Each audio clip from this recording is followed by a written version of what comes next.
Good evening, everyone. Welcome to the Monday, November 11th, 2024, Kent County Public Schools Board of Education open session meeting. I'd like to officially call this meeting to order. It is 5:30 p.m. The first item on the agenda is to approve the agenda as presented. I know there were some changes prior to this meeting. We were going to review the audit report, but that has changed. I just read the whole thing. Yeah, that has been removed, so if you scroll through, you will see that the agenda has been modified. So with that note, the administration is recommending the approval of the agenda as presented for this evening. Do we have a motion to approve? I'd like to make a change to the agenda. The fund balance reserve policy is under consent agenda. I'd like us to have more of a discussion for that, so if we could pull that out of the consent agenda. Can we pull that out after 4, before 5? Or would you like to pull it into administrative services? It goes under administrative. Let's put it under administrative services. And we'll, do we want to, Ms. Sullivan, are you looking to speak to that first, or do we want to go into the expenditures revenue report? We can do it last. We could make it D under administrative services. Okay, so the recommendation or the ask is to move, I'm sorry, That's okay. the Fund policy- balance reserve policy, item C, from the consent agenda to make it item D under administrative services. Excellent. Is that your motion? That is my motion. That is the motion. Do we have a motion to approve? I'll second it. We have a second by Ms. McGee. Any further comments or questions? Hearing none, we'll go ahead and call for the vote. All those in favor? Aye. Opposed? Hearing no opposition, the motion passes. Thank you. The next item on the agenda is to move into closed session. The Kent County Public Schools Board of Education members of this board, Dr. Mary McComas, the superintendent, Dan Hushin, supervisor of human resources, Adam Constas, legal counsel, and Gail Manley, executive assistant to the superintendent, will move to closed session under general provisions, Article 3-305B. There are 3 sections that we're going to discuss in closed session. The first section is 3-305B1. The topic is applicants for new hires, resignations, volunteers, transfers, extra pay, extra duty, and any other personnel matters. The reason that this is in closed session is that public discussion of applicants and employee names and personal information could discourage people from working for the board and contain sensitive personal and biographical information. Personnel information is protected from disclosure under the MPIA. The second section is 3-305B7. The topic is to consult with counsel regarding FERPA complaint made to US DOE. The reason for closed session is the substance of discussion is protected by attorney-client privilege.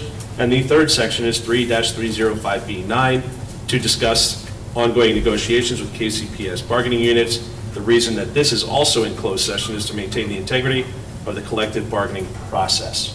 With all of that being said, the administration is recommending approval to move to closed session to discuss personnel items to be voted on and other topics during open session. And it's listed here, and any other personnel matters, collective bargaining, and to obtain legal advice. Do we have a motion to approve? Motion to approve. Ms. Sullivan has the motion. Do we have a second? I'll second. Mr. Rhodes has the second. Any further comments or questions? Hearing none, we'll go ahead and call for the vote. All those in favor? Aye. Opposed? Hearing no opposition, the motion passes. We will move into closed session and be back at approximately 6:30.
Board of Education. The time is 6:34. We apologize for being a few minutes behind. We had some great conversations in the back. So the first item that I have on the agenda in this second portion of the evening for open session is to report on closed session. The Kent County Public Schools Board of Education members, this board, Dr. Mary McComas, the superintendent, Dan Hutchins, supervisor of human resources, Adam Constance, legal counsel, and Gail Manley, executive assistant to the superintendent, met in closed session under general provisions, Article 3-305B. There were three topics. The first section was 3-305B1. The topic was applicants for new hires, resignations, volunteers, transfers, extra pay, extra duty, and any other personnel matters. This was in closed session because public discussion of applicants and employee names and personal information could discourage people from working for the board and contain sensitive personal biographical information. Personnel information is protected from disclosure under the MPIA. The second topic was 3-305B7 to consult with counsel regarding FERPA complaint made to US DOE. The reason for this is the substance of discussion is protected by attorney-client privilege. That is why it was in closed session. The third topic was 3-305B9. That was to discussion of ongoing negotiations with KCPS bargaining units. The reason for closed session discussion of the topic was to maintain the integrity of the collective bargaining process. This session was for information purposes only. No action was taken. Personnel actions will be voted upon by this board in Section 4 of the consent agenda this evening. I do want to call out before we move into the Pledge of Allegiance and consent agenda, the agenda was amended. And Ms. Sullivan, if I'm correct, policy DBA, fund balance reserve policy, was moved to Section 9. And if I'm not mistaken, that would be 9D. Yes, that's correct. Okay, so there is an adjustment there. We may or may not be fortunate to have that change, but our goal is just to run through the agenda. So, okay, so we are good to go, and you'll just have to follow along with us when we get to that space. Okay, the next item is the Pledge of Allegiance. Ms. Swanson, would you be kind enough to lead us? Of course. I pledge allegiance to the flag of the United States of America and to the republic for which it stands, one nation, under God, indivisible, with liberty and justice for all. I'd ask if everyone just please remain standing for a little bit. Today is Veterans Day, just to respect for those that have given of themselves and their families that have given of themselves for us, and those that are also have served or in a veteran space right now, and also for those serving.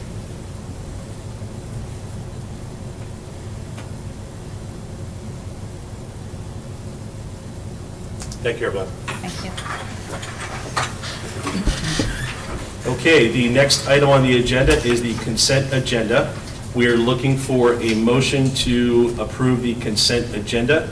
And Ms. Gale, if I'm correct, I see that the A and B are listed as Ms. Swanson's ability to vote, but I thought the budget planning was a financial, so that would not be included. Is that correct? But it's policy. Okay, that's fine. Very good. So, Ms. Swanson, we're lucky. We get 2 of the 3 tonight. So I'm looking for a motion to approve the consent agenda, and then when we collect Ms. Swanson's vote, she will be voting for A and B. Do we have a motion? I'll make a motion to approve. Ms. Sullivan has the motion. Do we have a second? I'll second. Ms. McGee has the second. Any further comments or questions? Hearing none, we'll go ahead and call for the vote. All those in favor? Aye. Aye. Opposed? Ms. Swanson? Aye. The ayes have it. The consent agenda is passed as presented this evening. Okay, we'll move right into the first public participation session. Ms. Gale, do we have public participation? We do. Okay, as Ms. Gale is coming up, Ms. Manley, that is, we do have rules for public participation. Speakers should limit their comments to 3 minutes. Comments about the actions or statements of individual staff members are not appropriate for public comments and should be referred to the superintendent of schools or processed through available channels. In submitting written testimony, speakers are requested to provide a copy to the president. Please remember that this is an opportunity for the community to address their comments to the board. It is not an opportunity for dialogue. If you have questions that need an answer, please contact the superintendent or write a letter to the Board of Education, and a response will be sent back to you. I have a timer for 3 minutes. As soon as I hear you speak for the very first moment, I will hit the timer. You will hear the bell or the ringer. And then at 30 minutes, I'll kind of give you the heads up that we have 30 seconds left, not 30 minutes, and then it'll go off. So let's go ahead and get started. We've got Matthew Swanson. and that is just me adjusting the timer, so please don't think that. So race to... I'm not timing your 40-yard dash. I'm not timing the 40-yard dash, sorry about that. I do not expect to need my full 3 minutes. I wanted to just take a moment as a parent of 4 children in Kent County Schools to give a shout out to our own William Poor, who runs a wonderful program at Kent County High School, the Makerspace. This summer, my son August participated in a week-long summer program that included students of all ages. He went to the Makerspace as one of only a couple middle school students, but was warmly welcomed by a mixed age group that included many older students. Mr. Poor set such a wonderful tone of welcome and of warmth, just helping students through the challenge of embracing new technologies and discovering the joy and fun of being in a space that thrives on creativity, embracing new ways of thinking and doing and learning. There was a group of students who really enjoyed their time this summer. Mr. Poor went the extra mile to create a bus to bring students from the middle school up to the high school. So there's a small cohort of middle school students that goes up every Friday. It has the opportunity to explore technologies and learning that they wouldn't have an option to. So my son, who's in 7th grade, has discovered a love of coding and building games. He plays with an older group of students every week, Dungeons and Dragons, and is exploring something new. He has a group of friends. I love the mixed age group aspect of this. It gives the younger kids a chance to build confidence before they even get to high school, and the older kids a chance to do mentorship. So I can't say enough about the program, how grateful my kids, how grateful I am and my wife Robbie is for our kids' opportunity to be a part of it. And just want to thank Mr. Poor for going the extra mile to make it happen and establishing such a wonderful program. I asked August, my son, if he had anything he'd like me to add, and he said, Mr. Poor just feels to me more like a friend than a teacher, and he just is someone I really like spending time with. So thank you, sir, for being a leader and a mentor and an inspiration.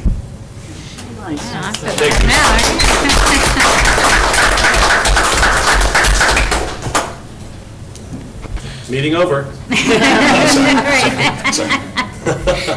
Okay, thank you, Mr. Swanson. We appreciate those kind words. Mr. Poor, thank you. It's great to hear. We really appreciate it. Thanks. Okay, we're going to move into the superintendent's report. Dr. McComas. Yes, so good evening, everyone. In the last month, I've continued to discover who we are and what our aspirations are for the future of our school system through our community conversations. And I want to thank all the board members and all the community members who have supported that process. To date, we have conducted 3 in the evening, along with 1 all-hands-on-deck session the week before last. So in total, we have engaged approximately 415 people in this process across the county. And we still have 2 more evening sessions to go. One this Wednesday at Rock Hall Elementary starting at 6 p.m. So be there and bring a friend. And if for some reason you cannot join us this Wednesday, next Wednesday, November 20th, at Kent County Middle School, hosted, I see our principals with us this evening. That too will be 6 o'clock next Wednesday. So know where you need to be this Wednesday or next. Additionally, a survey specifically regarding the budget will be electronically distributed for more detailed input from our stakeholders. It will be a digital electronic survey that we will push out.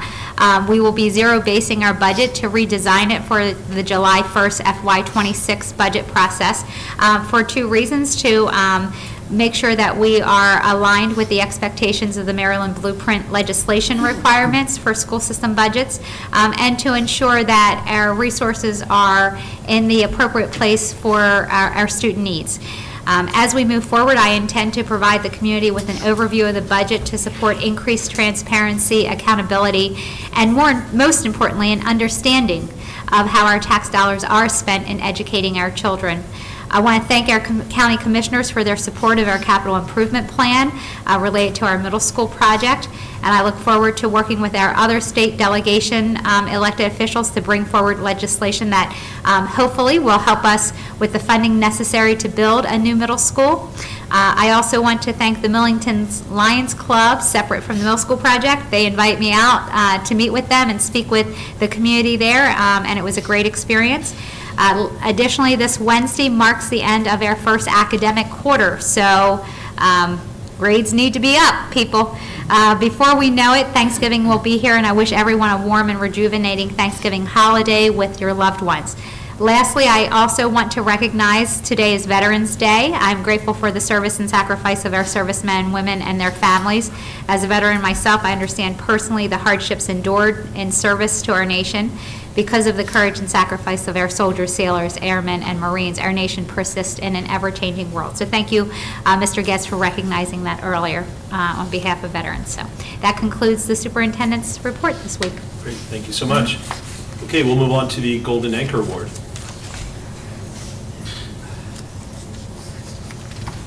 Thank you, President Getz, Dr. McComas, school board members. Tonight, we are here to honor our November Golden Anchor. This month, we had over 11 nominations. And just as a reminder, the Golden Anchor goes to an employee or group of employees that exemplify the mission and core values of our school system. Any parent, staff member, or student may nominate a KCPS employee for this award, and our nomination link goes out each month. So tonight, we are here to honor one of our lead custodians who was nominated by some of her colleagues. And tonight, Mrs. Carol Hochster will be our November Golden Anchor. But before we celebrate you and invite you up here for some photos, I would like to share some kind words that were shared about you. Okay, Ms. Hochster? All right. So, Mrs. Hochster exemplifies all the characteristics each day she walks in the doors of Kent County Middle School. She comes in every day ready for whatever task may be waiting for her. I've seen her on days when she was on her own with no help and still got the job done. Miss Carroll has at times even come in on her own time to make sure things were done and completed so that the building was ready for staff and students. Miss Carroll does everything without complaining and has a positive attitude each day, and I can verify that. Every time I am in that building, I get the biggest smile from Miss Hochster, and even when I'm having a bad day, it can start making me have a good one just because of that smile. She will make sure she checks on others no matter who it is and what is going on. She presents a breath of fresh air, and you can tell that she loves what she does with everything that happens in Kent County Middle School. Just to add into, I know her direct supervisors, school principal Mark Buckle, and our director of operations and transportation, Joe Wheeler, have been so thankful for her to adjust her own personal vacation time this past year when we were shorthanded in dealing with some transitions. She certainly made an ultimate sacrifice for us, and we are so thankful for you, Miss Carroll. So if everyone can join me in honoring Miss Carol Hochster as our November Golden Anchor. And come on up. Dr. McComas.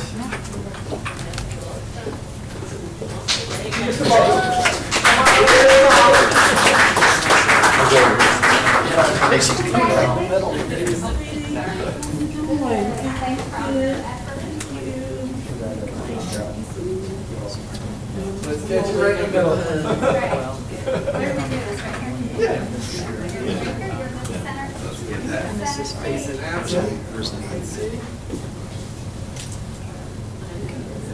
One, two, three.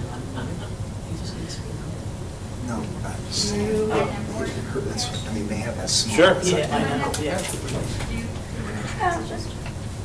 Yeah, let the board members start out. Yeah, let's do it. Can you just stand back a little bit? Yes. Get some light here.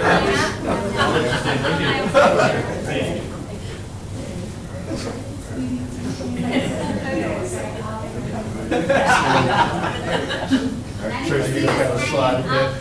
One way or the other, there we go. There we go. Okay, everybody, 1, 2, 3.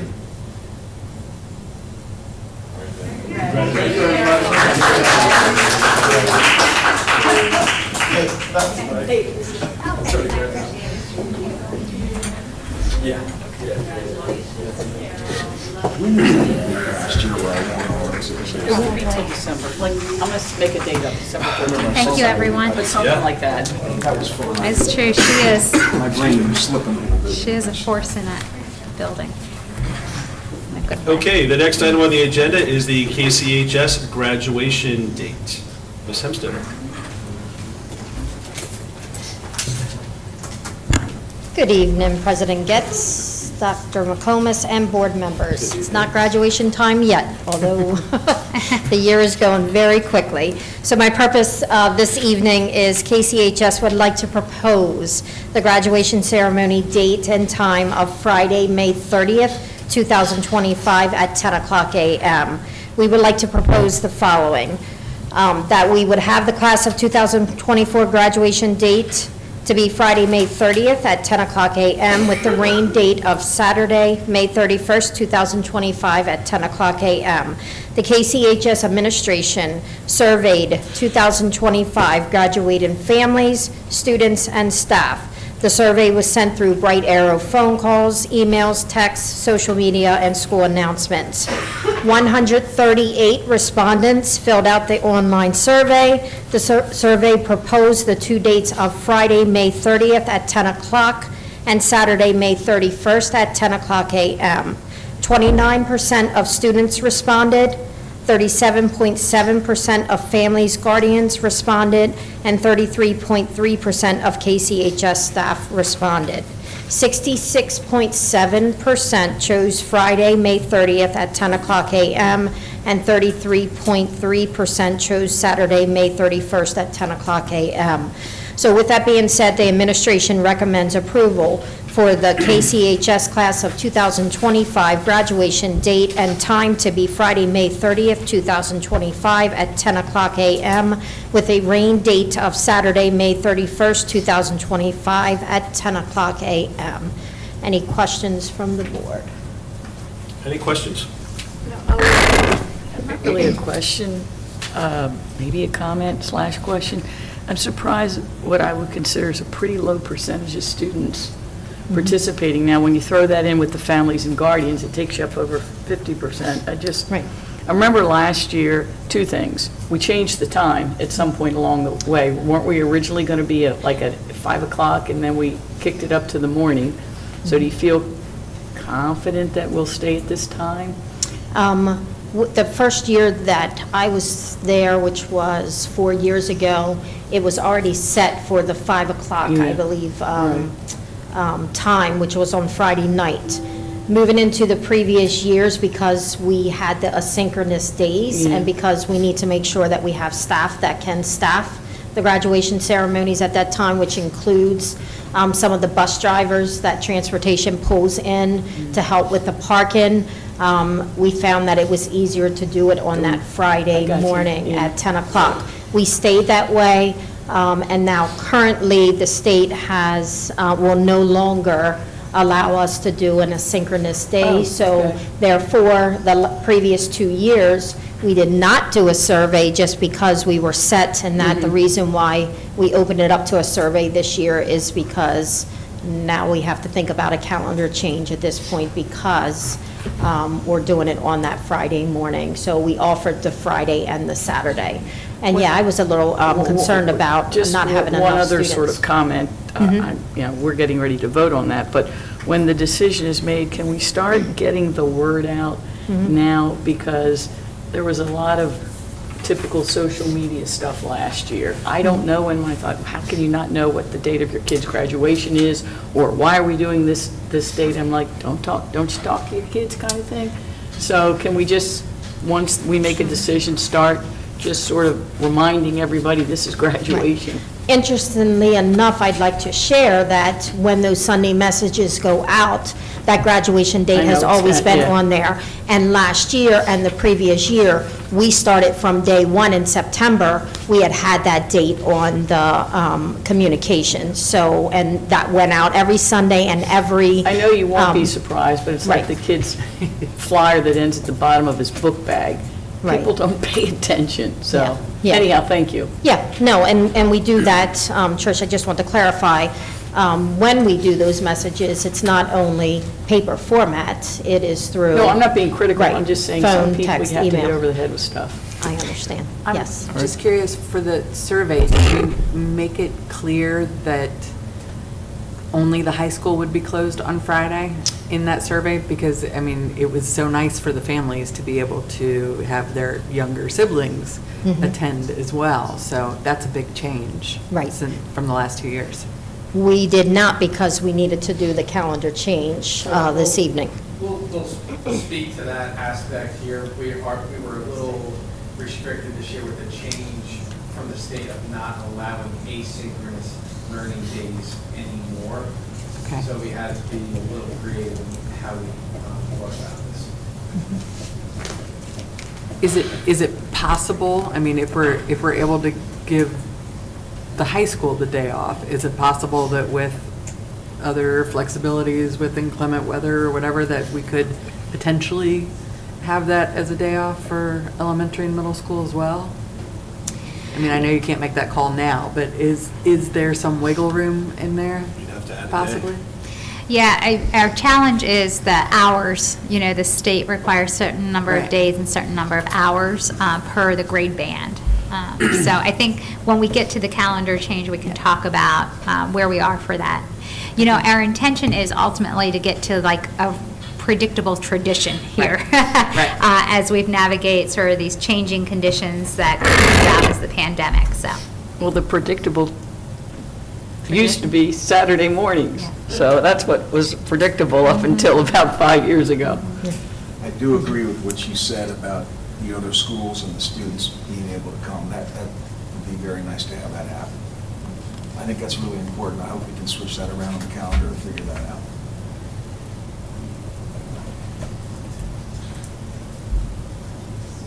Okay, so this is an action item. The administration is recommending approval for the KCHS class of 2025. Graduation date and time to be Friday, May 30th, 2025 at 10 a.m., with a rain date of Saturday, May 31st, 2025 at 10 a.m. Do we have a motion to approve? I'll make a motion to approve. Ms. Sullivan has the motion. Do we have a second? I'll second. Second by Ms. McGee. Any further comments or questions? Hearing none, we'll go ahead and call for the vote. All those in favor? Aye. Aye. Opposed? Ms. Swanson? Aye. The ayes have it. The motion passes as presented. Thank you, Ms. Hempstetter. Appreciate that. Thank you. Okay, the next item on the agenda is the fiscal year 24-25 calendar change. Thank you, President Getz, Dr. McComas, and all of our school board members. Just to kind of engage you in further conversation with some of the points that you all raised, all very valuable points. We hear you, and we actually are already taking steps to be a little bit more proactive going forward. And one of the changes that we are making this year is to have Chris, as the high school principal, be a standing year-to-year member on our school calendar committee, so we can build high school graduation into the school calendar, allow for that larger stakeholder engagement when we send out our surveys, and then we can be more strategic with having limited days and hours to play with when we're setting the calendar for the following year. So going forward, we'll start bringing the high school graduation date for the following year when we bring the following year school calendar to you for approval, and we can really start with that, you know, initial like communication early on, so parents have more than a year to actually plan for it. Fantastic. Okay, so with that said, because of the challenges we have faced with the state getting rid of the asynchronous learning days, you know, and knowing that Friday was the more preferred outcome, we do have about 20 high school student hours, and this is where things get a little bit more complicated, because when we have the restrictions coming down from the states, the high school has a certain amount of seat hours. So we have some hours to play with where we are going to propose that Friday is a non-student day for grades 9 through 12 at Kent County High School, and we would also give the staff an opportunity to participate in everything that happens at high school graduation. So as a result, we do need to propose that the calendar is changed to reflect the newly approved Kent County High School graduation date on Friday, May 30th. With that said, This is an action item. this is an action item, and the administration recommends approving the 2024-2025 school year calendar. Do we have a motion to approve? I'll make a motion to approve. We have a motion by Ms. Sullivan. Do we have a second? I've got a question, and it's probably in there. I can't get my darn thing to come up right now. So I know there's what, 280 days, 288 days, or 180, what the days of instruction. So if- 180 if student days. Nobody's going to go, at the high school's going to be going to school on that day. Are we adding, so what is are we adding, I'm looking at Gail. We adding a day? What are we doing? Yep. Since the elementary and middle will be in section. Okay, the high school kids are getting a free pass. Okay, I got you. Okay. Right, so we aren't closed as a system. I gotcha. So- Okay, And that so makes for sense. families who may have a younger sibling, I know as a mom, I would probably have my younger sibling out of school that day, but Yeah. that's different than closing it for everyone. I got you. Okay, that makes sense. I just wanted that clarification. Okay, we have a motion. Do we have a second? I'll second. Second by Ms. McKee. Any further comments or questions? I have a question. Please. Are we voting on the calendar for the entire of next year, or what? No, this is just this current year's calendar with just a high school graduation Just date. the high school, all right. Yes, we will bring the next year's school calendar to you with a draft in January and then for Okay, the reason approval I in asked February. is, I was concerned, I understand that now, but I was concerned that, like, we have Veterans Day today as a board meeting, and I don't want to have some of these holidays, have our board meetings on some of these important holidays. I just think Veterans Day, people have things to do, and it's maybe not a lot of people here, but I Sure. just think it's not a great day to have a board meeting, that's all. And Columbus Day is the same one. Veterans Day next year, I know we'll go over this in January, but Veterans Day won't be on our schedule next year, but Columbus Day will, and I would just hope that we would. We'll bring all the Yeah, stakeholder okay. feedback that we get from our survey and share Okay. with the majority's comments are about those other holidays. Okay, we have a motion. We have a second. If there are no additional comments or questions, we'll go ahead and call for the vote. All those in favor? Aye. Aye. Opposed? Ms. Swanson? Aye. The ayes have it. The motion passes. Thank you very much, Mr. Asher. You're welcome. Okay, the next item on the agenda is the wrestling team overnight field trip request, December 6, 2024. Ms. Hemstetter? Okay, this evening I have two overnight field trip requests that we're going to go over. First one, and they're both for wrestling. We finished off our fall season and celebrated fall. Now we're moving into winter season for Kent County High School athletics, which is exciting. The purpose of the first item is to present information on a request for a student overnight stay at the Andy Perez Memorial Wrestling Tournament to be held at Cambridge South Dorchester High School in Cambridge, Maryland, on December 6th and 7th, 2024. This will be the first tournament of the high school wrestling season. Since this tournament is sanctioned by the MPSSAA and is part of our required schedule for the season, this tournament should be considered part of the curriculum for the sport of wrestling. The trip will be chaperoned by head coach Christian Nikes, an assistant coach, and a female parent. There will be up to 14 JV varsity wrestlers attending, along with 2 managers and 2 coaches. There will also be female chaperones as well, who will be a team mom.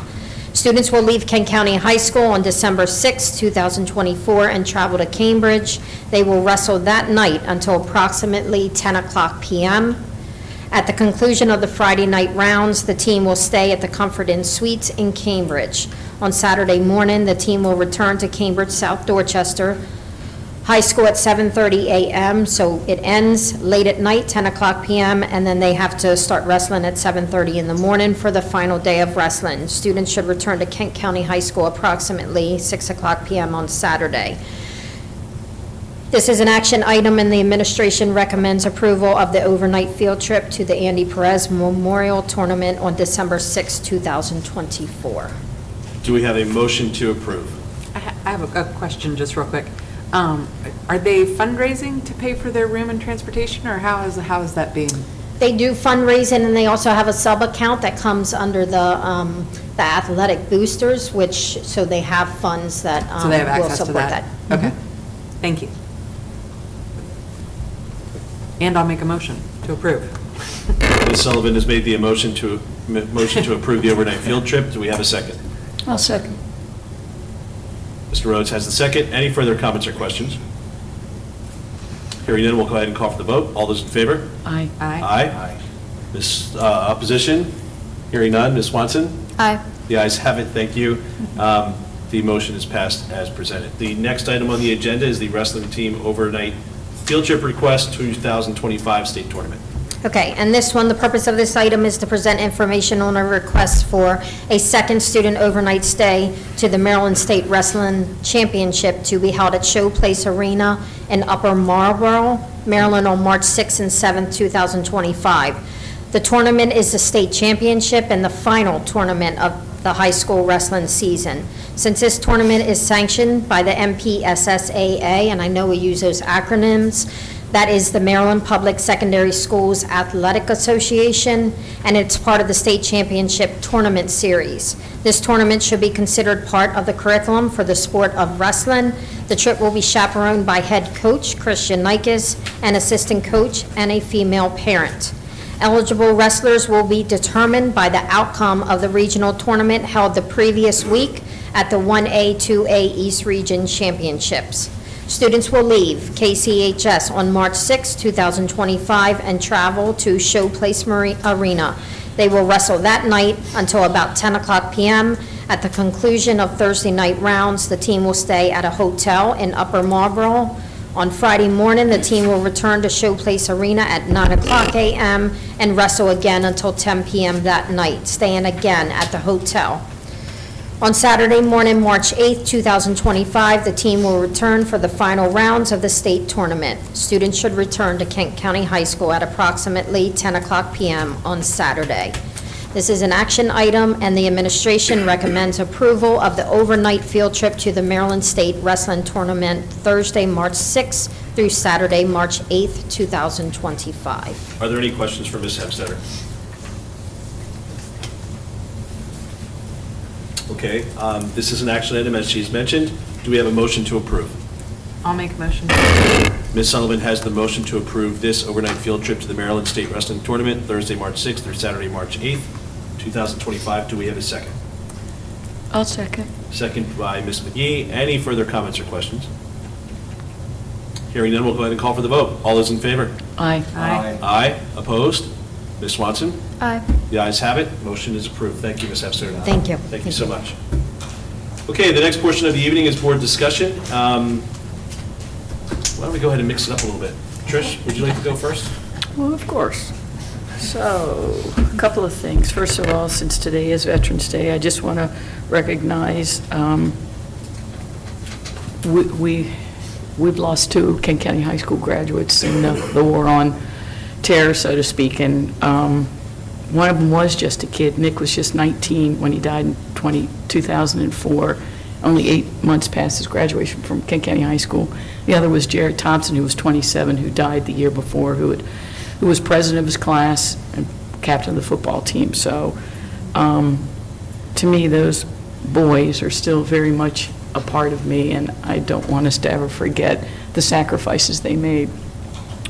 On better news, I want to recognize that Kent County High School received the Bayside Conference Sportsmanship Award for the 2023-24 school year, which is a big, big deal. There are 18 schools in the conference, and we're at the top of the Eastern Shore, and Worcester County is at the bottom, and it's a vote on all the schools, and it comes on your school climate, your facilities, your supervision, the behavior of your athletes, your coaches, and your spectators.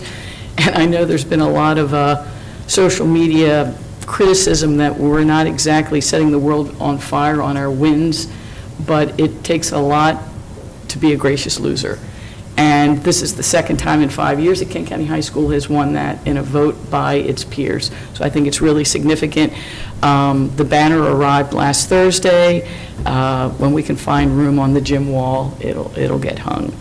The Citizens Advisory Committee met two weeks ago on October 28th, and they asked me to communicate to the board how they really want you to give them some directive on some things to do. They really want to work for the school system. They want to roll up their sleeves.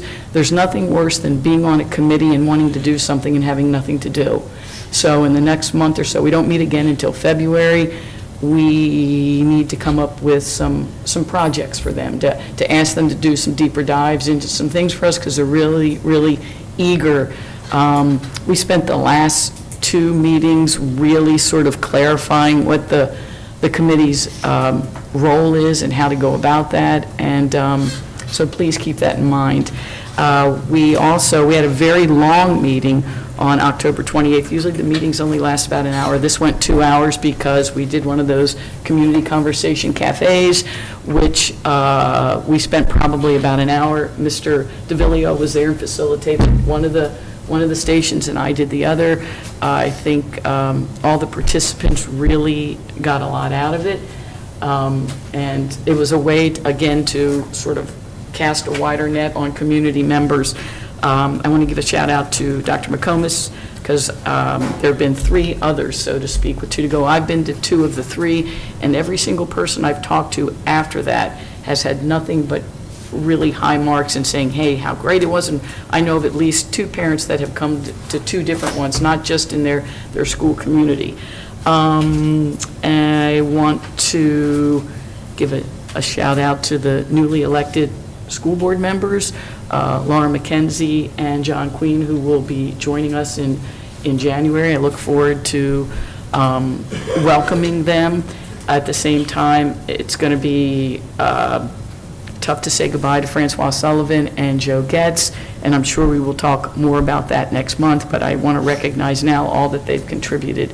Mr. Getz has been on the board for 8 years, I think probably the last 6 years as the president, and has done an amazing job, and Ms. Sullivan has shown herself to be very educated and very questioning and very invested in our school system, and I don't think that will change. One last question for you, Dr. McComas. When you were talking in your report a little bit about, I don't know if it was sending out a survey about the budget electronically, will it, and is that to go to parents or community members, or can we send it out in other ways, because not everybody has access to electronics? Sure, I'm looking for however we can expand the net of people's engagement in that process. So I know we have error list distribution for family members who have signed up. So do need to explore if there's other community distribution list that we can piggyback on to get that out. Well, I think But one of the things for somebody who's a community member but does not have a direct connection to our schools, also put it on our website so that they can access it that way, in addition to making sure that really the most targeted audience we have is able to get it in every which way possible. Yep, agreed. Thank you. That's all I have. Great, thank you, Ms. McGee. Mr. Rhodes? Okay. First of all, I would like to recognize all the veterans. I was out today with my wife, we were doing some shopping, and everyone I saw with the hat on, I'd recognize them. Very important day. Also, Dr. McComas, the meetings you've been having are wonderful. The attendance is good. I'm hoping next week or this week we have more. I really enjoy what you're doing, and you're going to put a survey together of all that when it's done. So I have a couple questions. We're working on security around the school system. I'm looking forward to seeing how that's going to work out, because I'm really concerned with all the problems around the country, that we are really secure in our schools, and I know you're working on that. The other thing is a deeper dive for your group. I would like this year, one Are of you my... looking at me? Yes. Okay, I wasn't sure. In your In the CAC, yeah, okay, yeah. CAC, or I want to pursue, and we have discussed this before, in the elementary schools, I'd like to pursue, or at least look into it, having uniforms for the kids. We tried it about 20 years ago, and it didn't do too well. It worked for a while. I just like to look into it. I like to explore it a little bit. I just think for the younger kids, not for the middle school and the other ones. But I'd like to discuss is with AI in our school system. I'm like forward thinking, and I really want to pursue robotics. Now, I've talked to Dr. McComas about this, but I think that's going to be the way to go. I think we're going to have, especially in the makerspace, wherever, that you're going to be seeing robots everywhere. I know I'm really way out there forward thinking, but it's going to happen. You're going to be going to get fast food, you're going to have one of these machines giving you your food, and I know it's going to happen. So I just want our system to be way ahead of the curve. I want our kids to know that, especially other schools around here, that we're working hard, because AI is the thing of the future, and robotics, in my opinion, is going to be a major force in our society. So I'd like to pursue that also. Those are just some of the things I'd like to do this year. So we discussed a few of these. So that's all I have to say, and congratulations to the new board members, and Ms. Sullivan and Mr. Getz. Appreciate all your service. We've got a lot to do this year, and just looking forward to moving forward and having a great year. So that's all I have to say. Thank you, Mr. Rhodes. Ms. Sullivan? Just a couple things. I also attended the community conversations session at Garnett on October 24th, and it was well attended, and I was particularly interested in the suggestions that were made by some of our Hispanic community members who attended about improving student outcomes and particularly parent outreach. There are 2 sessions left. I don't think we can repeat this too many times. This Wednesday at Rock Hall Elementary School at 6 p.m. and next Wednesday at Kent County Middle School, also at 6 p.m. Please plan to attend. Please bring a friend. Please bring 2 friends. Also, I'm currently on the MABE Legislative Committee, and we had our first meeting on October 21st.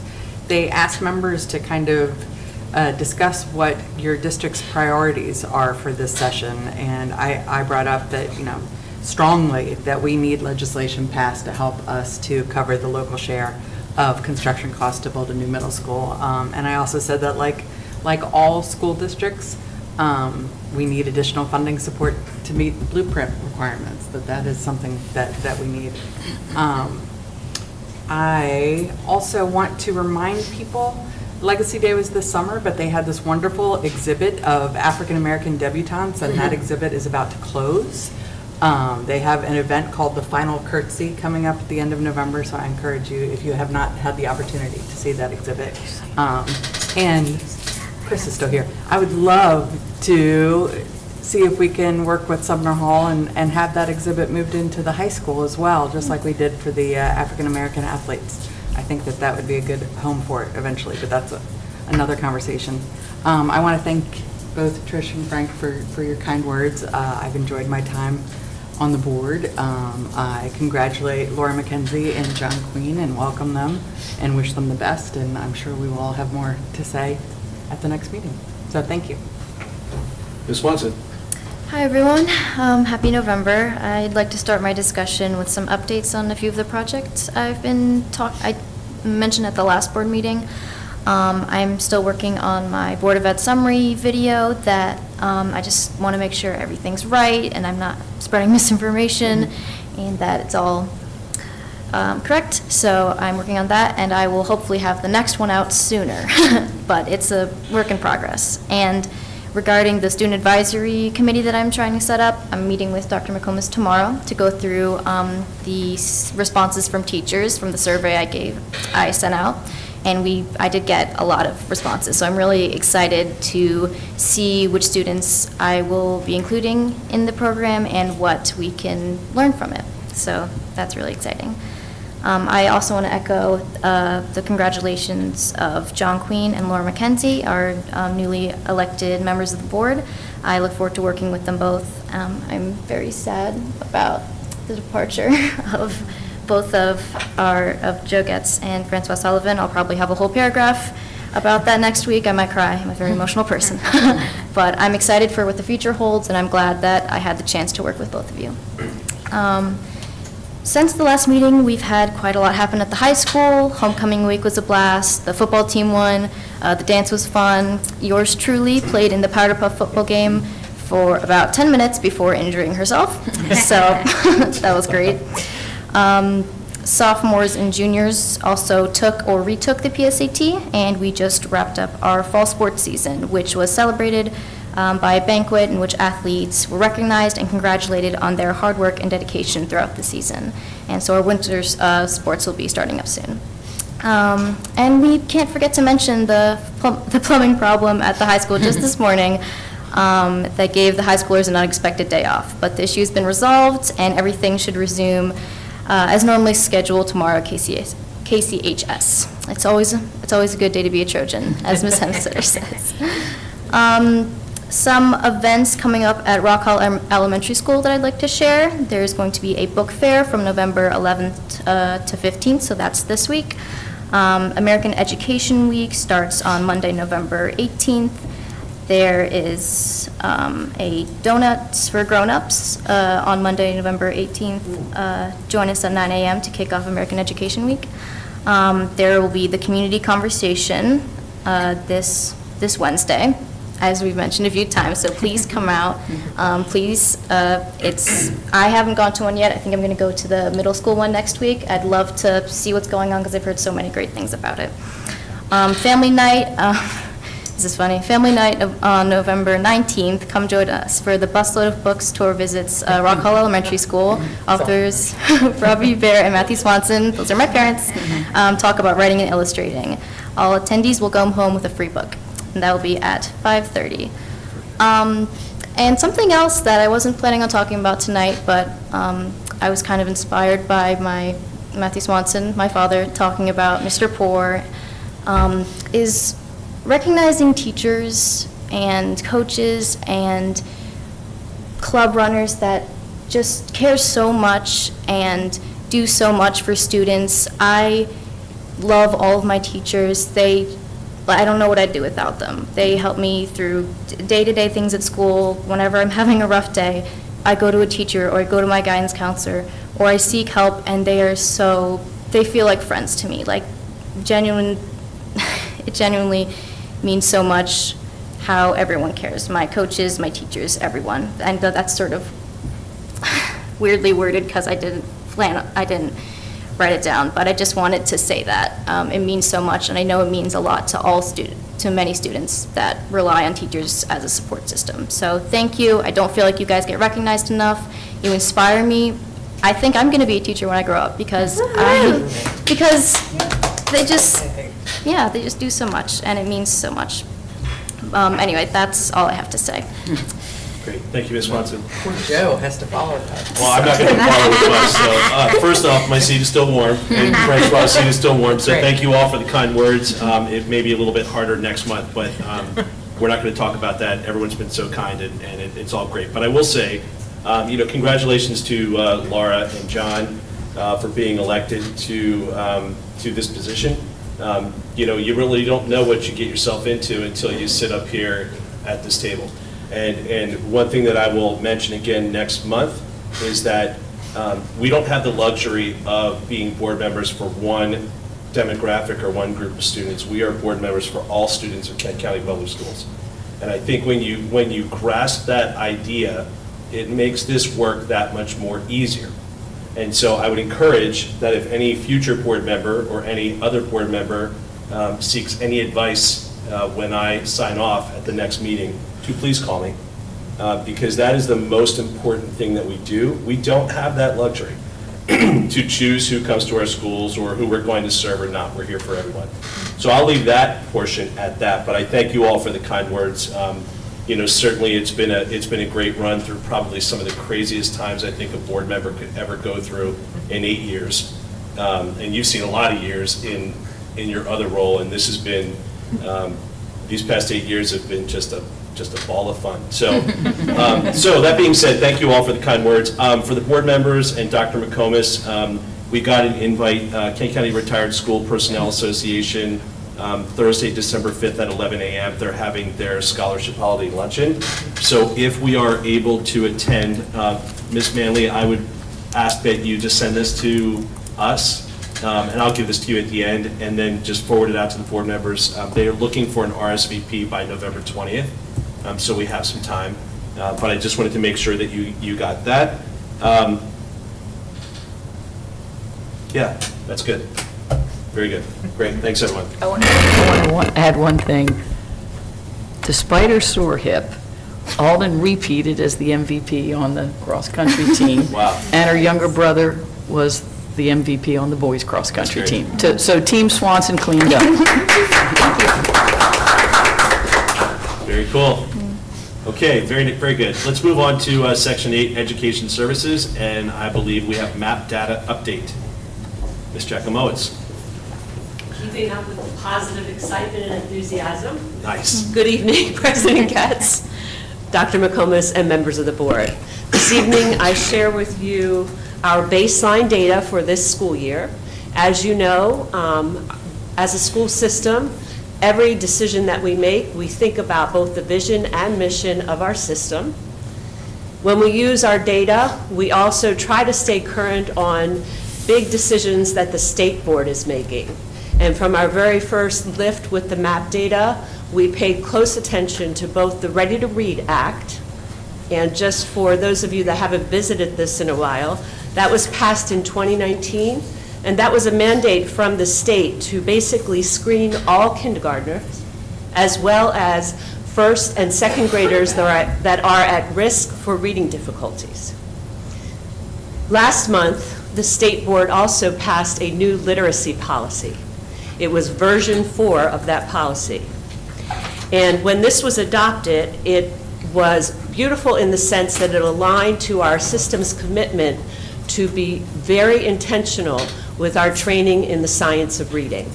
So I know that's something that you are familiar with, and you've heard us explain this through a number of presentations. The new literacy policy also will include a focus on revisiting both promotion and retention policies. There will be an emphasis on MTSS, which is multi-tiered systems of support. And again, at the school level, how we help those students that are falling below grade level. Any student not reading on level and identified as at risk will eventually have what's called an SRI, because we like to name things in the state of Maryland. If you hear that acronym, that stands for a Student Reading Intervention Plan. And in school year 27-28 will be the first year of implementing the expectation that third graders should be proficient as measured on the Maryland State Assessment, and if they are not, they should be considered for retention at the local level. So we will have a lot of discussions. We will have a formal committee. We will be revising our own policies and having some good food for thought as we move forward to think about how we will help all of our students meet or exceed that state proficiency. I have a question. How are students identified as needing help? Is it the test scores that they receive? So there's they call it a multi-system approach. So we have, the test scores do play a role.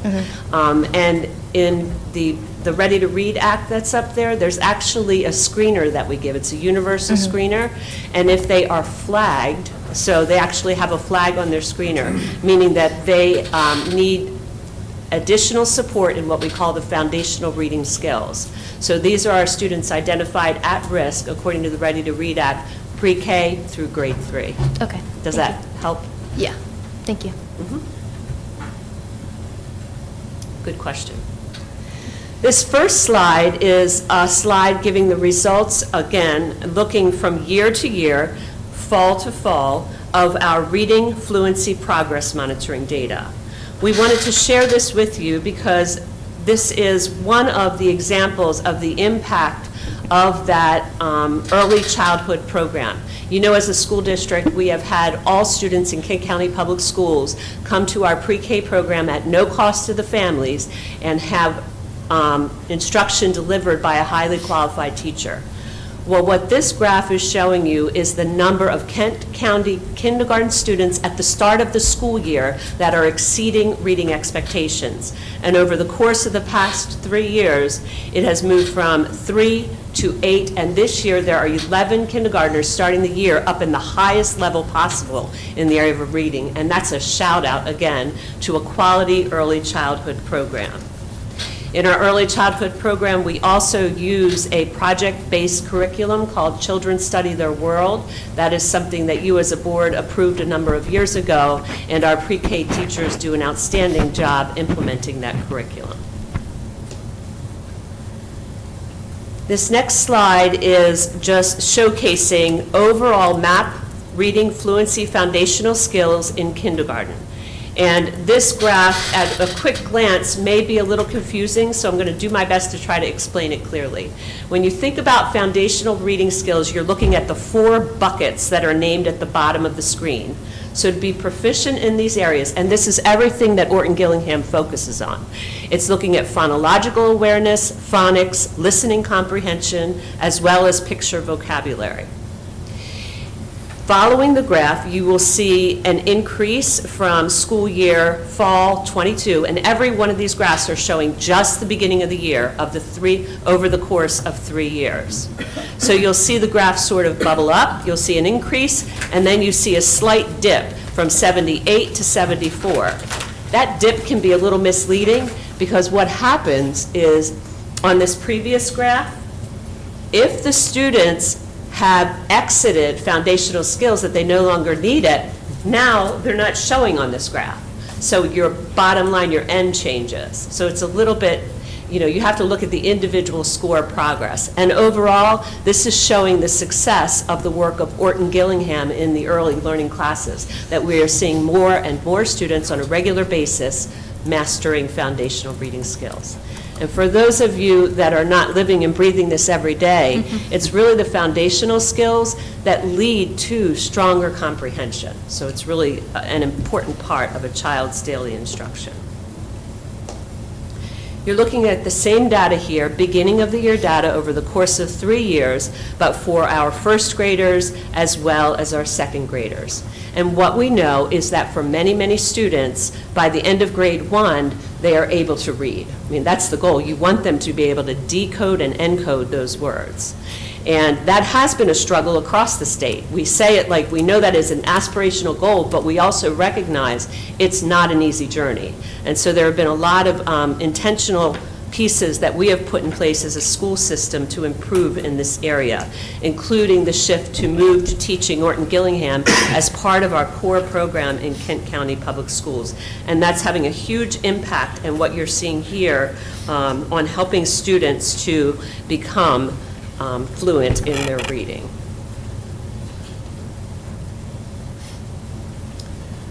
This is the more traditional data, and it's looking at our projection and outcome projections for years 24 and 25. A lot of information on the graph, but I know as a board you're well versed in this. The left-hand side is showing the data for our students grade by grade. So the 3, 4, 5 at the top is not a grade level. That's a ranking. On the side are the grades. So students that scored levels 3, 4, and 5 on MAP, which means that they scored at the 41st percentile or better.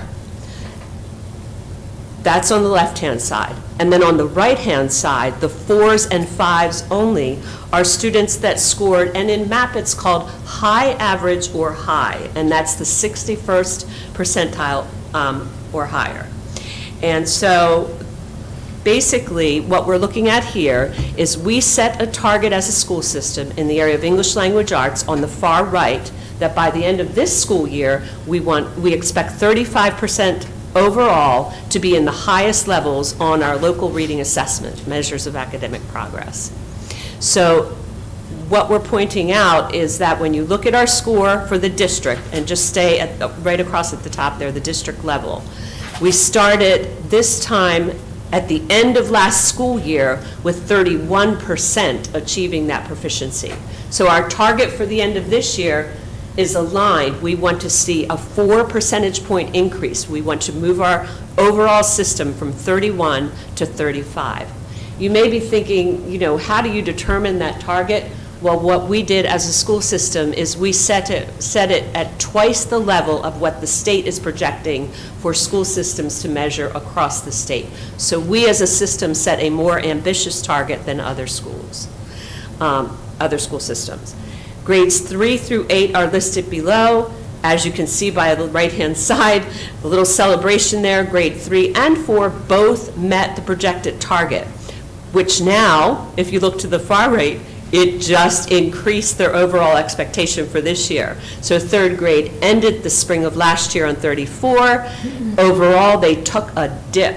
So the teachers, the third grade teachers, their goal is to move those children sitting in that cohort this year from starting the year at 25% all the way to 44% by the end of the year. Does that make sense? So there's a lot of information, but again, I think a few celebrations, but also acknowledgement that we see some areas that are rather flat.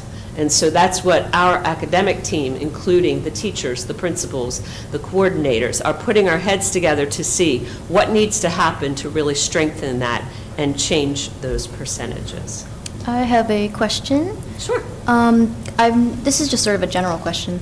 I noticed that we usually double our expectation in percentage, like increasing 4% instead of 2%. And I love that. I love being ambitious. But is there a advantage to that? Is it just we want to move things along quicker, or is it more often or less often that we meet that goal? That's a great question, Yeah. and we do reflect on that each year, because you have to be careful that you don't set a goal that you would be considered not realistic. Yeah. Like, why are you putting that so high when it's something that you know you'll never achieve?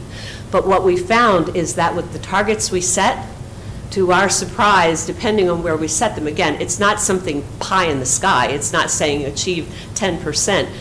We decided to double it, and this was something we, as an academic team, made the recommendation, and our board supported us on this journey because we felt like that was a realistic goal. And what amazed us is we had schools that not only met, but in some cases exceeded it.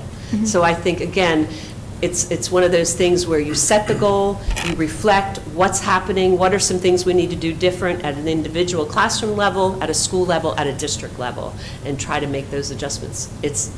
Yeah. And if I just may add, thank you. Keep in mind that target, right? It's like that sweet spot of what's a stretch, but a realistic stretch, right? But it's only the floor, right? There's nothing about that goal that prevents our achievement from climbing higher than that, which is in fact what we would want to see, so we can set higher goals. Cool. So just keep that in mind. It's a floor, not a ceiling. I like that. Cool. Thank you. Thank you. The next slide just gives us, we slice and dice the data in as many ways as possible. So now we're taking a peek at the same information, but looking at it school by school. And again, you'll look at the baseline data. Let's just focus on the 4s and 5s, even though you have all of the information in front of you. As a district, the spring of last year, we left off at 31%, so we did not meet the goal that we set, and therefore we kept our same rigorous goal. We saw a slight decline in the fall of this year, which is an indication that's a pretty normal amount of learning loss that you see over the course of a summer, and we believe that we'll be able to reach that target by the end of this year for the district of getting to 35% overall. School by school, again, breaking down, we did have 2 schools, as we mentioned in our meeting at the end of last year. I'm sorry, was that, yes, at the end of last year we had shared we had 2 schools that met the achieved spring goal, and just trying to examine the information to see if there are other pieces that we might glean from that as well. And that is part of the data analysis that we do every time we are together as an administrative team at the school level, and during those early release days, our school teams rolling up their sleeve to look at the individual student reports as well. We also feel it's important to think about the results by student group. So on this slide, we're looking at the various performance of different student groups, and you'll notice now that in many cases, the projection increased even more. We notice that the baseline data is rather low in some areas, so we set that target again with what would be considered a very ambitious target, but what we believe is something that is achievable. And I would be remiss if I didn't mention, when I'm presenting this baseline information, that our principals like to point out, when we look at our students with disabilities, we have to remember that the end changes. So as we go through the year, for example, Garnett may have a total of 36 students with IEPs, and I don't know that, I'm just throwing a number out, but by the end of the year, it may move to 30.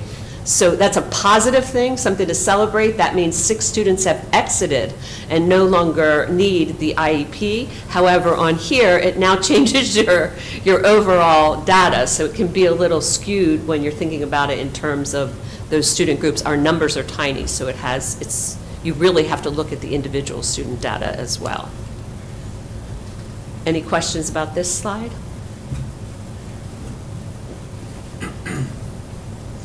So we'll take a quick glance at the math, and last year it was a celebration, both as a school system and also for several of the grade levels that were able to not only meet but achieve the goal that they had set as a school.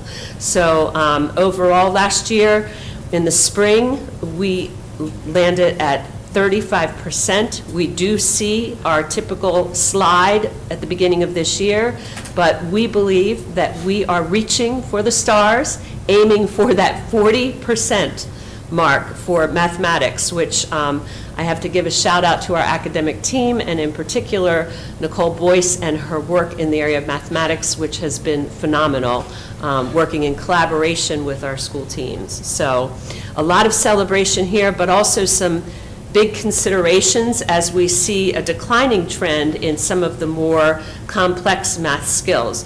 We know what happens is that as students transition on and they head into the middle school years and they start hitting those on the path to Algebra 1, it becomes very complicated. And so 8th grade in particular, we were excited to see that they achieved the goal, because as you know, here's the difference. On MAP, every single 8th grader will take it, but on MCAP, they divide. So on MCAP, anyone that's not in 8th grade Algebra 1 takes 8th grade MCAP, but anyone that's in 8th grade Algebra 1 takes the high school Algebra 1 exam. So it's not, you can't really compare the MAP assessment to the MCAP assessment, if that makes sense. Any questions about math?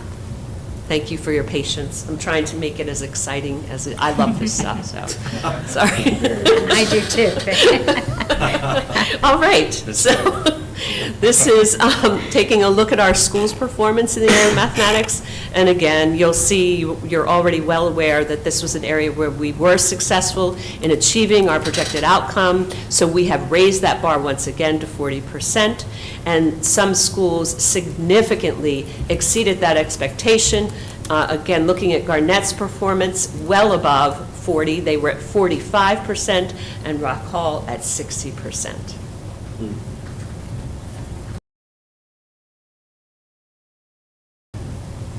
This gives us an opportunity to view the student groups in the area of mathematics. And one change that we consulted with the providers of the assessment, NWEA, to get some guidance on math.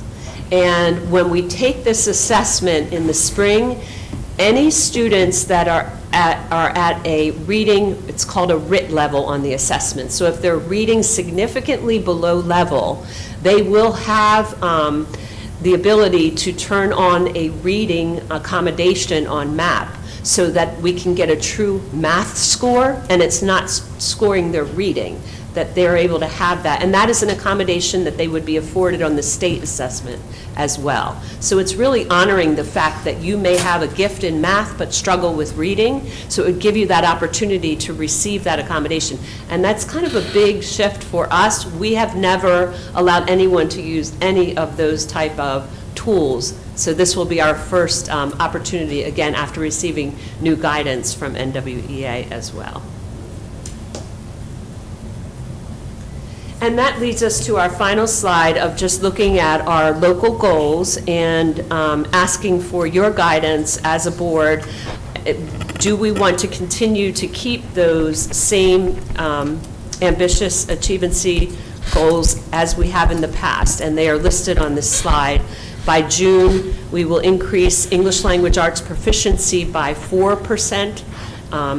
And again, meaning students scoring at a level 4 or 5, so the overarching goal would be 35%, and in math by 5%. They are slightly different, and that has to do with what the state has set as well, which is why you're seeing that little tiny nuance of a difference, the 1 percentage point.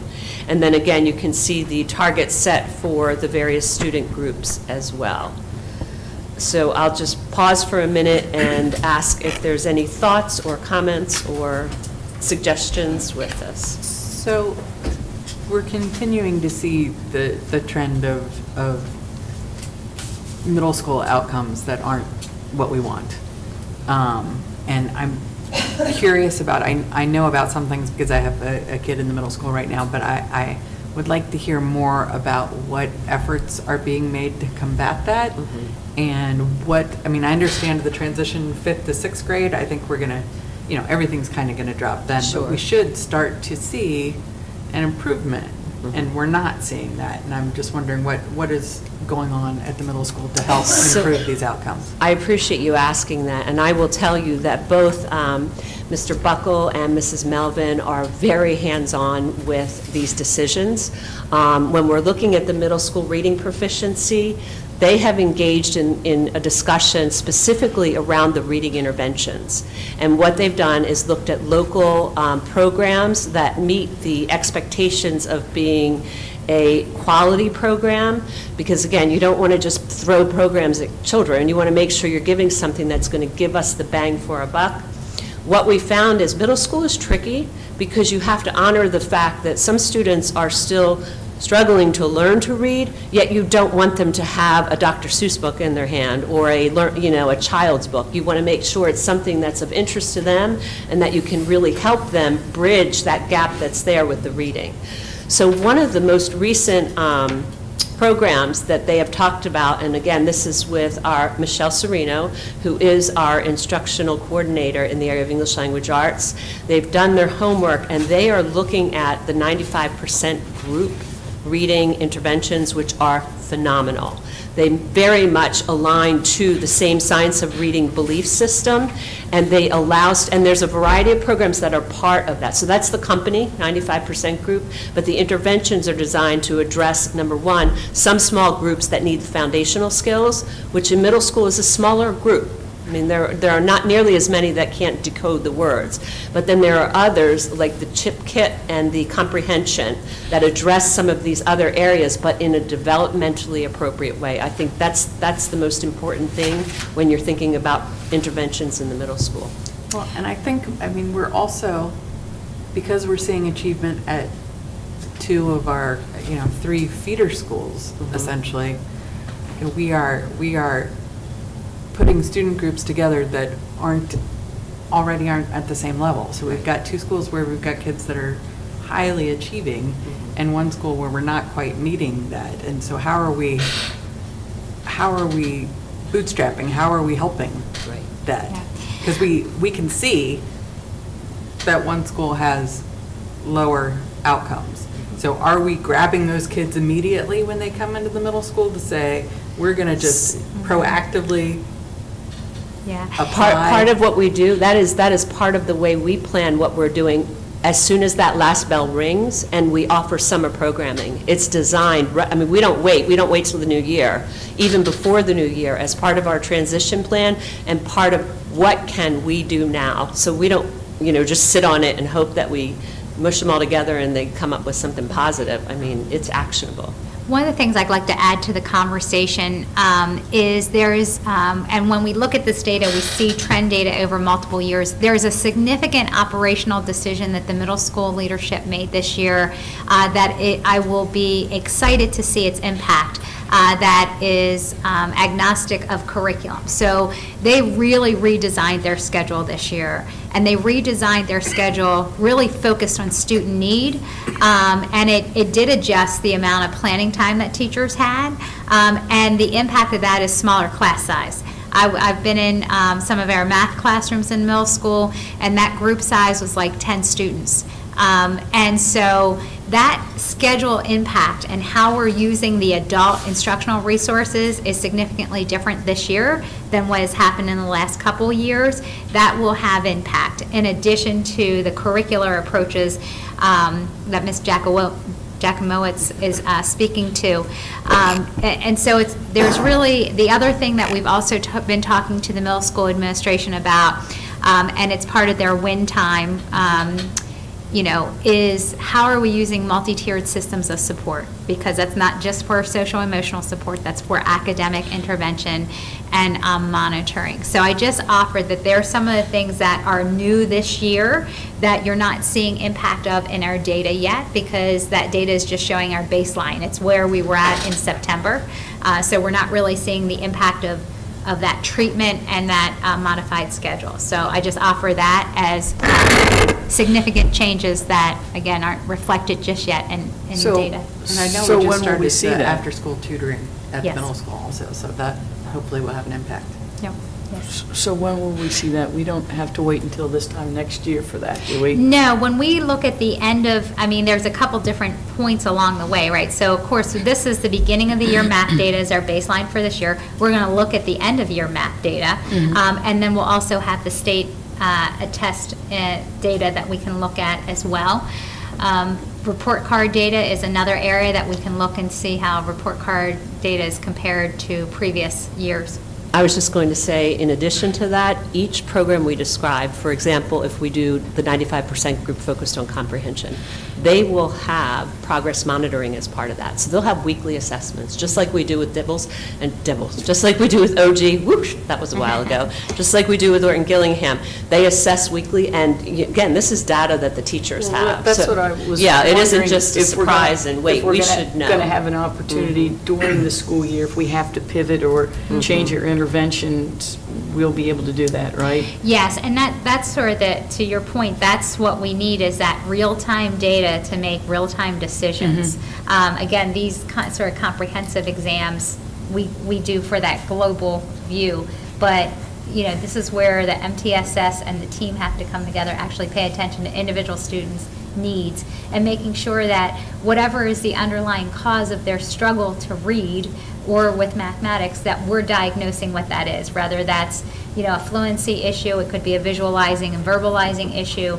Like if you're familiar, you may not be familiar with Scarborough's model for reading comprehension and reading development, but there's probably like 6 or 7 different causes that can be the source of why an individual struggles to read. And what you really need to do is match the intervention treatment to what the cause is. Well, Yeah. one of the benefits of being so small is that we ought to be able to target, basically tailor-made an intervention for each and every student. Agreed. Okay. Yep, agreed. And I will reflect with the team on how we can bring an update to you specifically related to middle school. That'd be great. Yeah, Ms. Jackowitz, I think, in my opinion, the local goals, you had asked a question Yeah. about thoughts on that. For me, when we started talking about this a couple of years ago, I was a huge proponent of making the goals, as Dr. McComas mentioned earlier, reachable. And I think that human nature will try to get to the line versus kind of just getting there and it's okay, right? So I'm a huge fan of keeping it at twice the state, because I think that we've seen, in certain areas, we've just killed it in a great way, and so I would just be a huge proponent in keeping those numbers there. Thank you. Because everyone has done a great job, and just hearing what everything that's being put into this, the work that's being put into this is pretty cool. So that's just my opinion on the goals. I agree with that, and I agree there is much to celebrate. I don't mean to only focus on, you know, the issues, but it's a lot of work, clearly, that everyone has done, and our students are working hard. But I also agree that double the state is, I think, a good quantifier for us. That's very helpful, thank you. Thank you. Okay? Thank you. Thank you very much, Ms. Jackalonis, appreciate it. Okay, we'll continue on to procedure 600-18, college courses and work experience, and Mr. Porter is on his way up.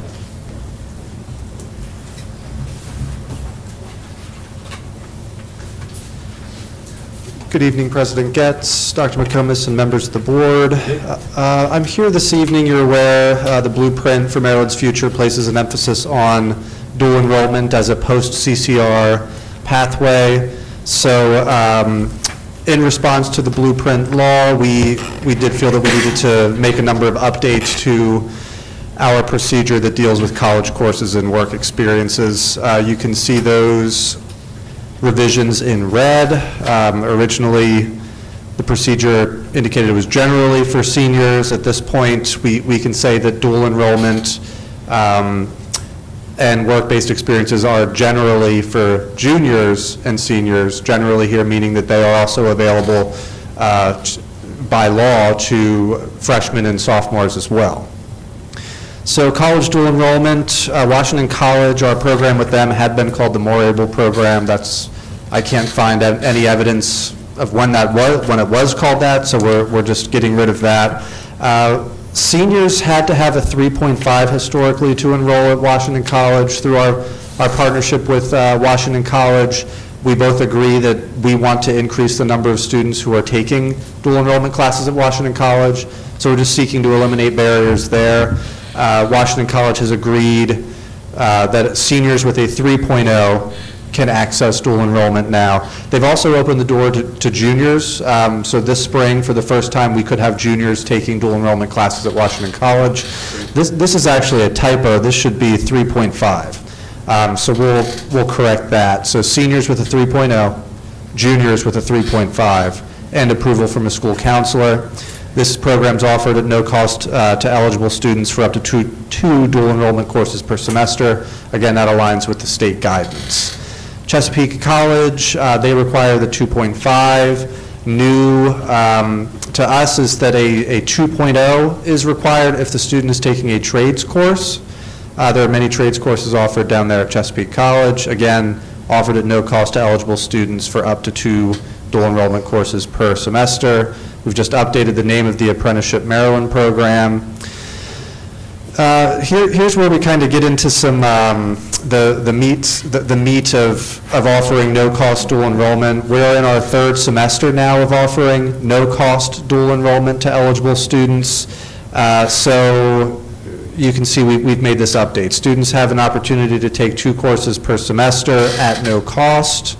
KCPS will publish a list of eligible courses for no-cost dual enrollment each semester.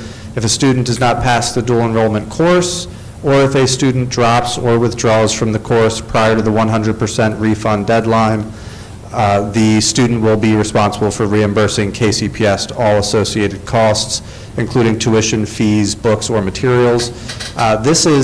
We began issuing this guidance to our students in the spring semester of 2024.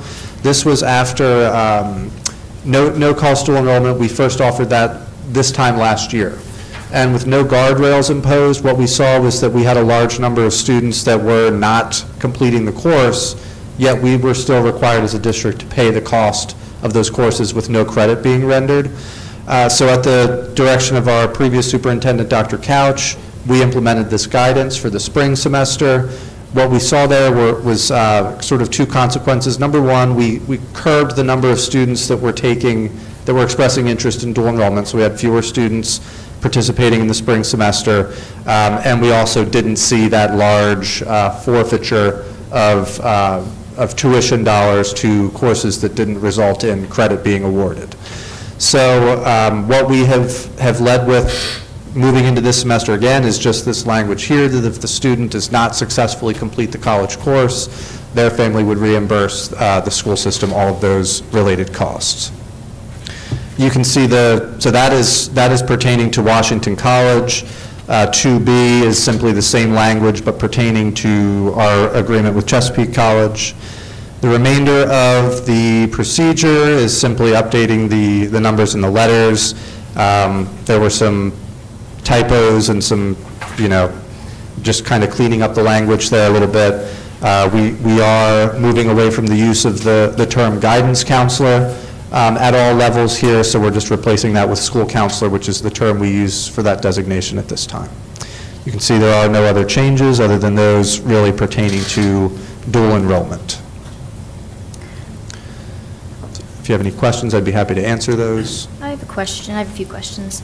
You said that these dual enrollment courses are offered to freshmen and sophomores as well, but how would they go about getting in? Because I know they aren't like explicitly emailed or invited to those sessions. Yes. So and this is specifically with regard to Chesapeake College, Just again, Chesapeake. Washington College juniors and seniors only. Okay. Chesapeake College invites freshmen and sophomores to enroll through their gifted and talented program. So we have had one individual taking advantage of that as a sophomore. And what that individual had to do was to apply to the college. I believe there was an entrance test, an examination for literacy and math that was required. There was a special application specifically for that. We have had a couple of other families reach out to us, and what I have informed them of, quite candidly, is that if a freshman, really the only way to graduate high school with an associate's degree and a high school diploma would be to start as a freshman at Chesapeake College. But the consequence of that is going to be that probably over half of your high school career will be asynchronous online instruction. You won't be interacting with the professor. You won't be interacting in real time with your classmates. You'll be doing discussion board posts, independent assignments for the vast majority for probably half of your high school career. And I've shared that candidly with anyone who has expressed interest in that program. We are required by law to offer that, so we do, but I just want to make sure that those families are aware of what it is that they're signing up for. I did not know that, thank you. The other thing was about transportation to Washington College. I'm aware that there's a bus for fourth period for the differential calculus class, right? Yes. But I know that that's a really big barrier among my friends who want to take a class, an in-person class at the college, but can't because they don't have a ride. So have you done or have you talked to the Washington College about getting more transportation access? Yes, that was really a testament to the due diligence of Mrs. Hemstetter at Kent County High School and our supervisor of transportation to realize, number one, that there was a need to provide that transportation. Number two, that there was a bus leaving the bus depot at about 1 o'clock every day to go to the middle school to pick up students for dismissal. So really, through a marginal cost, we were able to send that bus an hour and a half early with our students from the high school, drop them off at the college. The bus continues its rounds to the middle school, and really, we're not paying for the bus or the fuel. We're simply paying the additional time of the driver. So that worked out. The arrangement that we have there is that Washington College is paying for half of that cost. Kent County Public Schools will pay for the other half of that cost, which equates to, I believe, $2,400 total. So it's $1,200 on us, $1,200 on them. And we're able to pay for that through our dual enrollment allocation through the blueprint. So but again, it wasn't ideal because those students, the ideal situation would be to get them there and then get them back to our building to hop on their bus and go home. So we were only able to provide transportation in one direction to them, which was not ideal. So to answer your question, though, we are talking to Washington College about, number one, how to get more kids enrolled in their program. Hopefully we'll be able to pull it off, but we should be able to have, in the first week of December, a field trip. Students who are dually enrolled at Chesapeake College, we would like to take them to Washington College in early December, just to show them what it's like to be on that campus, so that in hopes in the spring, and then if they're juniors currently, in the fall of in spring of their senior year, they'll take more advantage of those classes at Washington. But when we're talking about getting kids down to Chesapeake College, we currently have 0 at Chesapeake College. That is not going to be a $2,400 bill for that bus. That's going to be much higher. We don't have the funding source for that. So we are talking to, we are in conversations with Delmarva Community Transit to see what we can do, but those conversations are very slow. And it will not be a solution for the spring semester. Hopefully, we can figure out something for the fall. But again, transportation, huge barrier to participation, and it seems that you're well aware of that. We're working on overcoming that barrier. Awesome, thank you. Can you talk a little bit about how the courses are made available to our students from Washington College? So so Washington College, this was a new addition as of this week. And again, this is not ideal. It is a barrier with the logistics of the Washington College program. Washington College allows their students to enroll, and then we get the scraps, so to speak. So the courses where there are slots available, we'll get one section of biology here, 2 sections of world history there. This is a cool experience. We can take 3 kids over here. And so if you have a group of maybe 4 or 5 kids who are dually enrolled together, chances are they're not going to be able to get into that same class. That's the general practice. Knowing that that's not in the best interest of our students, we have advocated for what we call dedicated courses, where, as Ms. Swanson was alluding to, we can have 7 or more of our students all in the same class. In fact, in those instances, it would only be our students. There would not be other college students. So we have currently a differential calculus class on the college campus where we have 7 of our students who go there. They receive their instruction together on the college campus as a cohort with Dr. Ramsey, the expert in differential calc. We do have some other students there, I believe 13 students in total at Washington College this fall. But only those 7 are in a little cohort like that. So we have advocated for high-level math, and computer science is typically what our students at Kent County High School seem to be asking for. So those are the ones that we've tried to reserve their seats for. We have shared the bell schedule with Washington College to say these are the ideal times for offering classes. These are the classes that our students gravitate toward. What can you do to build opportunities specifically for our students? And Washington College is right with us. They've said they want 50 dually enrolled students. Right now, we're giving them 13. They want 50 between us and Queen Anne's County, because they do have a smattering of Queen Anne students there as well. But Mr. Johnny Johnson, their Vice President of Enrollment, has said he would gladly try to get our number up to 25, and I think that's a manageable goal. I think 50 is a manageable goal. And I'll just add, not to belabor the point, I would offer that this is, as you said, our 2nd year in partnership around dual enrollment. Did I get that correct? The 2nd year of no-cost Yeah. dual enrollment. Which is significant, right, for our families and our students, that we're just at the genesis of this partnership with Washington College. We're very excited because it's in-person instruction, which, while we appreciate our partnership with Chesapeake Community College, there's no substitute for a person, a teacher, right? So we're very excited, and I look forward to growing this program. You will see that partnership as part of our strategic plan, because one of the things that has come up in my community engagement over the last 4 months is there is a belief that our gifted and talented and advanced academic students we don't have resources and opportunities for them. And I think this really is a great gateway for us to really offer that truly accelerated pathway. And I'll just also add to the conversation that myself and the other local superintendents met with Chesapeake Community College president and I want to say provost, but the chief academic. Yeah. Copperthwaite is the president. Yes, we met with him and his assistant, the other gentleman, I can't think of his name. Vice President of Thank you. His title, I can't think of Academics his and title. Workforce, Dr. Harper. Yes, and I talked specifically about early college access programs where students can complete both their high school diploma for the state and an AA program all within 4 years. And I offered that I think between the multiple school systems that the community college supports, that I think we need to set an ambitious goal for us to create a program specifically for that, that would require in-person instruction. So I just offer that this is where we are, but this is only the beginning of where we are. Washington College is a fantastic partner. I think the community college is a growing partnership as well. I think their challenge is different as they serve multiple counties, where we have the luxury of Washington College right here in our own backyard. So I'll get off my soapbox. I'm very committed to building out that gifted and talented pathway.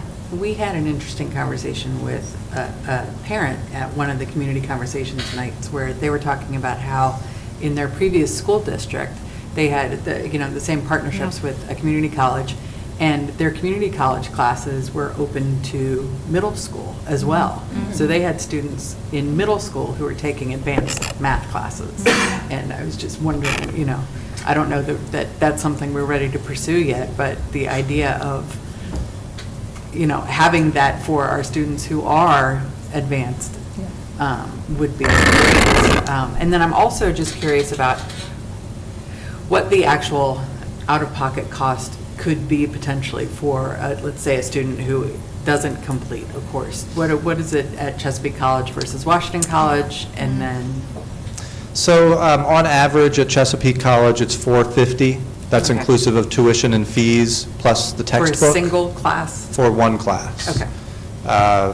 So $288 for the tuition, around $120 for various fees, and then the cost of the textbook as well. So it'd probably be around $525, inclusive of the textbook. That's at Chesapeake. At Washington College, it's $250 blank, no fees. And then whatever the textbook cost would be. So you're probably around $350 at Washington compared to potentially $550 at Chesapeake. So that is what parents essentially would be on the hook for students who didn't complete Right. or students who dropped out before completing. Yeah, and I just have to point out, think about the value add of credits from Washington College for $250, right? I mean, and it's authentic, it's in person, it's everything you want for a student. And we know even if they struggle, just being exposed while you're in high school significantly increases your likelihood of high success and graduation rate on time for college. So, boom, there it is. Well, I was just going to say, the partnership with the college that sounds like you're strengthening, while it doesn't do an end around to the criticism we've received, because we have received, and it's justifiable criticism, that we provide a lot of support for students who are struggling, but we have not provided opportunities for students to excel. So this is, at least is a first step towards that at I would say, a pretty reasonable cost. Phenomenal cost. Yeah. To that end, Ms. Miguel shared that with Washington College in particular, in the spring semester, we were hearing in our progress reports from the students that our students, in many cases for computer science and high-level math, were outperforming the college students in the classes. Of course they were. So we certainly have a very high level, high caliber of students that are ready for that level of rigor. Nice. Okay, this was for information only, so thank you, Mr. Porter, for your information. We appreciate it. Thank you. We're going to move into administrative services. Ms. Stewart.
thus far in the last 4 months really engaged with me in good faith partnership. I'm excited about that work to whatever extent I can be someone who strengthens our working relationship for the good of the community. I think that's the mission as a servant to the community. So I'm happy to continue, and I look forward to working with the new board around their vision for this in partnership with our county commissioners, community at large. I think, to me, when I read this policy, what catches my attention is the GFOA recommendations, right? And so I think that's part of the conversation of where we are, and do we have a agreed upon vision to move towards those GFOA recommendations, and again, in that partnership with our funding partners. So I'll leave it there, that it's ongoing partnership work, all for the good of the community with the taxpayer dollars. I'm glad you brought it up, though. Yes, yeah, I mean, we haven't revisited it since Yeah. it came. Okay, so the ask is, first, this is an action item. So the administration is requesting board approval for the updates made to policy DBDA, fund balance reserve. Do we have a motion to approve? I'll make that motion. Ms. McGee has the motion. Do we have a second? I'll second. Ms. Sullivan has the second. Any further comments or questions? Not hearing any, we'll go ahead and call for the vote. All those in favor? Aye. Aye. Opposed? Ms. Watson? Aye. The ayes have it. The policy and motion passes. Thank you, everyone. Appreciate that. Appreciate the conversation. The next item on the agenda is public participation. Ms. Gale, do we have? We do not. Okay. The next regularly scheduled monthly meeting of the Board of Education of Kent County will be held on December 9th, 2024, beginning at 5:30 p.m. Open session will be immediately followed by the board members going into closed session. The open session will resume at 6:30 p.m. This meeting will be located at the administrative building in the boardroom, this room, at 5608 Boundary Avenue, Rock Hall, Maryland, 21661. The last item on the agenda is to adjourn. The administration is requesting board approval for the update, a motion to adjourn. Do we have the motion? This did not move forward, so I apologize. Who would like to go home? I'll make a motion to go home. Ms. Sullivan has the motion. Do we have a second? Anyone? Yeah, I'll second. Ms. McGee has the second. Any further comments or questions? Without hearing any comments or questions, we'll call for the vote. All those in favor? Aye. Aye. Aye. Opposed? Ms. Swanson? Aye. The ayes have it. The meeting is adjourned. Thank you, everyone. Have a safe